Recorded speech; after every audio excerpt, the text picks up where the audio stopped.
বিসমিল্লাহির রহমানির রহিম। সূরা আল বাকারার ৯৭ নম্বর আয়াত থেকে ১০২ নম্বর আয়াত পর্যন্ত আমি পড়ব।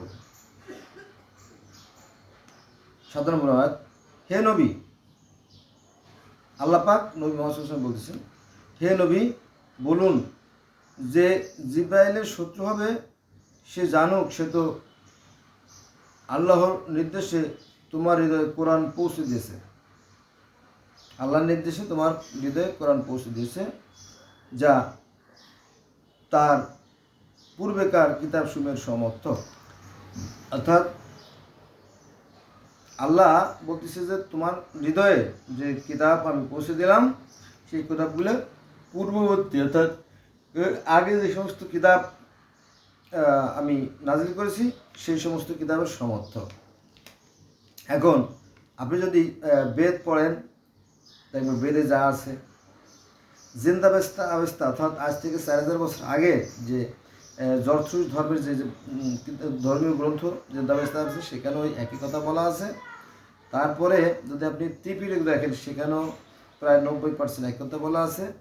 তারপরে এই যে তাওরাত, জব্বুর, ইনজিল, বাইবেল, এই বাইবেলেও একই কথা বলা আছে। মানে একই বলে মানে কি, মানে কাছাকাছি আর কথা হলো যে 95% বা 5% 10% এদিক ওদিক, তাছাড়া প্রায় সবই প্রায় এক। কিন্তু এই বিষয়গুলো আমাদের ছুঁতেও দেয় না, ধরতেও দেয় না, জানতেও দেয় না। কেন দেয় না আমাদের ধর্মগুলো আমরা জানি না।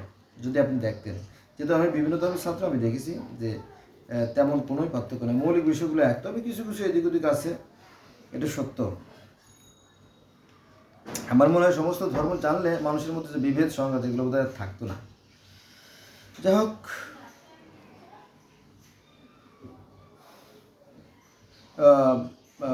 তোমার হৃদয়ে কর পৌঁছে দিয়েছে যা তার পূর্ববর্তী কিতাবসমূহের সমর্থক এবং মুমিনগণের জন্য যা হেদায়েত ও শুভ সংবাদ। কাদের জন্য কোরআন? যারা মুমিন তাদের জন্য, কাফেরদের জন্য না। কাফেরদের জন্য তো শুভ সংবাদ না, কাফেরদের তো অন্তর নষ্ট হয়ে গেছে, জ্বলে গেছে, তাদের অন্তরে কোরআন ঢুকবেই না।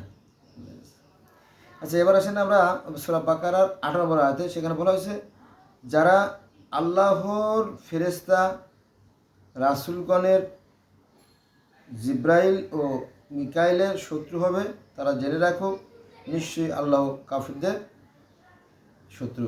আল্লাহ কাফিরদের শত্রু।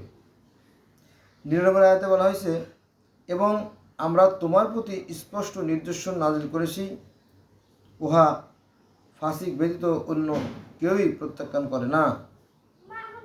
এই কোরআন ফাসিক ব্যতীত অন্য কেউই মানে প্রত্যাখ্যান করে না। যারা করে তারা তো ফাসিক, তারা তো নষ্ট হয়ে গেছে আর কি। ১০ নম্বর আয়াতে বলা হয়েছে তবে কি যখনই তারা অঙ্গীকারবদ্ধ হয়েছে তখনই তাদের কোন এক দল সে অঙ্গীকার ভঙ্গ করছে। এটা মুনাফিকের যে কাজ, কথা দিয়ে কথা রাখে না, সেই কথা বলা হয়েছে এখানে। এবং তাদের অধিকাংশই বেঈমান।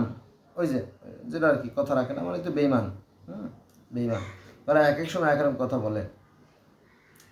১০১ নম্বর আয়াতে বলা হয়েছে যখন আল্লাহর নিকট থেকে কোনো রাসূল আসে যে তাদের নিকট যা ঐশী গ্রন্থ, আল্লাহ, আবার বলতেছি আমি আয়াতটা, ১০১ নম্বর আয়াতটা, যখন আল্লাহর নিকট থেকে কোনো রাসূল আসে তাদের নিকট যা তারা সমর্থক অর্থাৎ ঐশী গ্রন্থ আর কি যা নিয়ে আসে, তখনই তাদের কিতাব দেয়া হয়েছিল।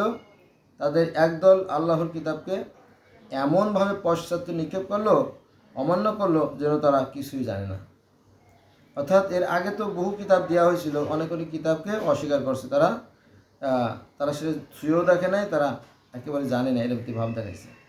কারা? তারা যারা ফাসেক, যারা কাফের, যারা মুনাফিক, যারা বেঈমান, যারা জালেম। কারণ এটা তাদের কাছে ভালো লাগার কথা না। এখনও তাই, এখনও কিন্তু আছে। এটাই আল্লাহর পরীক্ষা। আচ্ছা, এবার ১০২ নম্বর আয়াতে এবং সুলাইমানের রাজত্বকালে শয়তানরা, সুলাইমান এটা একটা গুরুত্বপূর্ণ আয়াত আমি আলোচনা করতেছি। ওই যে তাবিজ কবিজের যে বিষয়গুলো সেটা এখানে আলোচনা হবে। যে এবং সুলাইমানের রাজত্বকালে শয়তানেরা পাঠ করত, তারা তার অনুসরণ করত অথচ সুলাইমান কুফরি করেনি, শয়তানেরাই কুফরি করেছিল। তারা মানুষকে জাদু শিক্ষা দিত, যা বাবল শহরে মারুত ফেরেশতাগণের উপর অবতীর্ণ হয়েছিল। জাদু জাদু জাদুটা আছে, জাদুটা আসলে একটা কৌশল আর কি। হ্যাঁ, এটা একটা কৌশল, আর কিছুই না। আর এর দ্বারা মানুষের কোনো ক্ষতি করা সম্ভব না। আল্লাহর পক্ষ থেকে যা হবে তাই নির্ধারিত। এজন্য এই যে আমরা তাবিজ ব্যবহার করি, এগুলো আসলে কুফরি। এটা খুব একটা বাজে বিষয়, এটা খুবই ঘোরতর অন্যায়। সাহাবিরা যখন কারো গলায় হাতে তাবিজ দেখতো, টানলে ছিঁড়ে বোধ, হ্যাঁ, এটা একটা শিরক, খুব একটা মহাপাপ। কিন্তু আমরা তো সাধারণ মানুষের মধ্যে তাবিজের সরাসরি দেখবেন, ছোটো ছোটো বাচ্চাদের গলায় খালি তাবিজ আর তাবিজ। তবে যারা শিক্ষিত সচেতন তাদের আমরা তাবিজ পড়তে দেখি না। তাবিজ পড়াটা কুফরি কাজ।